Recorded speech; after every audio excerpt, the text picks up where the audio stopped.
Hello, my name is Representative Pam Powers Haley, and I represent LD9 in Tucson in the Arizona House. Well, today's featured bill is SB 1280.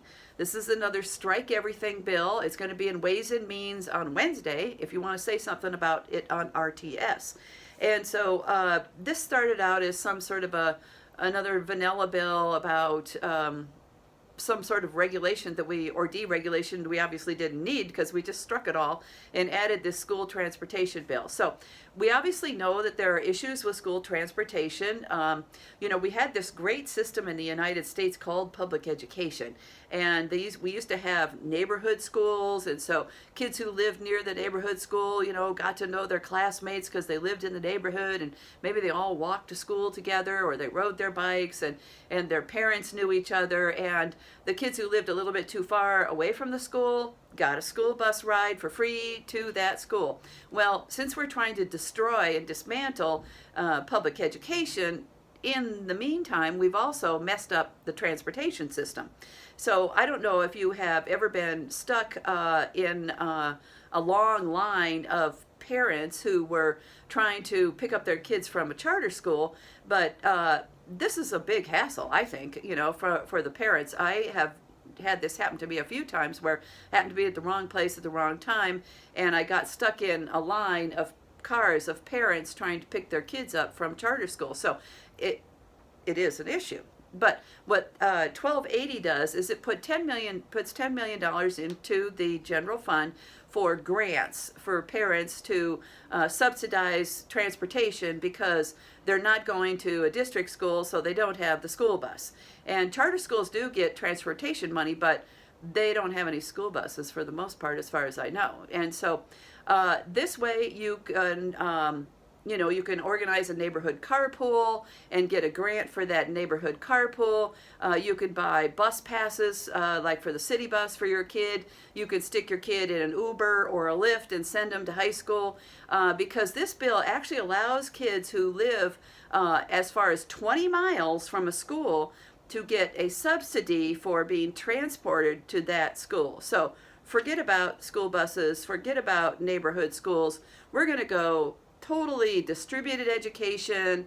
The state pays for everything. This is just a terrible idea. This is privatization of a system that has worked, right? There is a shortage of school bus drivers, but why don't we pay them more, right? We've been trying to get more pay for teachers and the support staff, like school bus drivers, school nurses, librarians. We've been trying to get this forever. And so I think this is a dangerous thing. I don't like the idea of the neighborhood carpools. How well do these parents know each other? I'm not going to stick my kid into something like that.